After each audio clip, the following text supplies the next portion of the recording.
आज हम पढ़ेंगे डिजीज प्रिवेंशन यानी रोगों की रोकथाम। डिजीज होने के बाद इलाज करना अच्छी बात है, लेकिन उससे भी ज्यादा जरूरी है बीमारी होने से पहले ही उसे रोक लेना।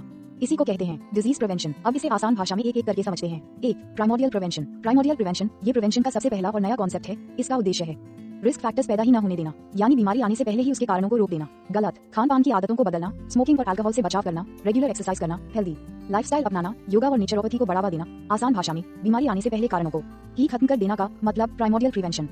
हेल्थ प्रमोशन का मतलब है लोगों को ऐसा जीवन जीना सिखाना जिससे वे बीमार ही ना पड़ें। ये प्रिवेंशन की सबसे नेचुरल और लॉन्ग टर्म स्ट्रैटेजी है। यहाँ हम बीमारी से नहीं लड़ते बल्कि हेल्थ को स्ट्रॉन्ग बनाते हैं। हम क्या करते हैं, लोगों को हेल्थ एजुकेशन देते हैं, उन्हें बताते हैं क्या खाना चाहिए, कैसे रहना चाहिए, बैलेंस न्यूट्रिशन पर जोर देते हैं, जंक फूड कम, पौष्टिक भोजन ज्यादा, लाइफस्टाइल और बिहेवियर चेंज कराते हैं, लेट नाइट स्ट्रेस, इनएक्टिविटी इन सबको सुधारना, रेगुलर एक्सरसाइज के लिए प्रेरित करते हैं, वॉकिंग, योगा, फिजिकल एक्टिविटी के RTI है, हेल्दी हैबिट्स डेवलप कराते हैं जैसे hand washing, proper sleep, stress control. यानी हेल्थ प्रमोशन का सिंपल मीनिंग लोगों को हेल्दी बनाना ताकि बीमारी आए ही नहीं। एग्जाम्पल, अगर कोई रोज एक्सरसाइज करता है, सही डाइट लेता है, तो उसे डायबिटीज, BP जैसी डिजीजेस का रिस्क कम हो जाता है।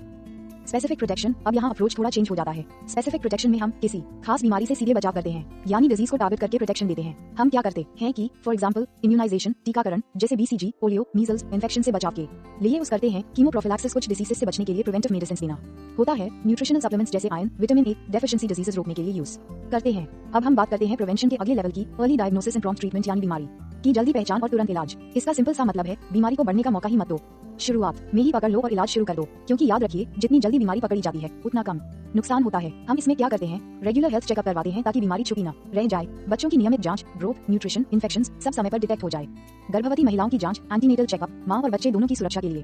बुजुर्गों का हेल्थ असेसमेंट, क्योंकि एज के साथ डिजीजेस का रिस्क बढ़ जाता है। हाई रिस्क ग्रुप्स की स्पेशल स्क्रीनिंग, कुछ लोग ऐसे होते हैं जिनमें बीमारी होने की संभावना ज्यादा होती है, उन्हें हम हाई रिस्क ग्रुप कहते हैं, जैसे स्मोकर्स, ओबीज मोटापा वाले व्यक्ति, अल्कोहल लेने वाले, सेडेंटरी वर्कर्स जो फिजिकल एक्टिविटी नहीं करते, फैक्ट्री वर्कर्स, ऑक्यूपेशनल हैजर्ड्स के कारण, फैक्ट्री वर्कर्स ऑक्यूपेशनल हैजर्ड्स के कारण इनकी समय समय पर स्क्रीनिंग करना बहुत जरूरी है। इसका गोल क्या है, डिजीज को अर्ली स्टेज में डिटेक्ट करना, कॉम्प्लिकेशंस को रोकना, ट्रीटमेंट तुरंत शुरू करना, पेशेंट को सीरियस कंडीशन में जाने से बचाना। यानी इस स्टेज पर हमारा फोकस है लक्षण आने का इंतजार नहीं करना, बल्कि बीमारी को पहले ही पकड़ लेना।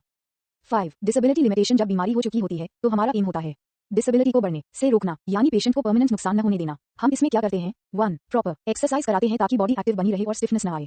2, फिजियोथेरेपी देते हैं ताकि मूवमेंट इंप्रूव हो और मसल्स मजबूत रहें। 3, ऑक्यूपेशनल थेरेपी कराते हैं ताकि पेशेंट अपनी डेली एक्टिविटीज, खाना, चलना, काम करना फिर से सीख सके। सिंपल लाइन, बीमारी है लेकिन उसे अपनता बनने से रोकना इक्वल्स डिसेबिलिटी लिमिटेशन। 6, रिहेबिलिटेशन, अब बात करते हैं अंतिम स्टेज की। रिहेबिलिटेशन, इसका उद्देश्य है पेशेंट को फिर से नॉर्मल और प्रोडक्टिव लाइफ में लाना, यानी जो व्यक्ति बीमारी के कारण पीछे रह गया है उसे फिर से समाज में एक्टिव बनाना। हम इसमें क्या करते हैं, 1, फिजिकल रिहेबिलिटेशन, शरीर को मजबूत बनाना। 2, मेंटल रिहेबिलिटेशन, आत्मविश्वास बढ़ाना। 3, सोशल एडजस्टमेंट, समाज में फिर से जोड़ना, काम करने योग्य बनाना।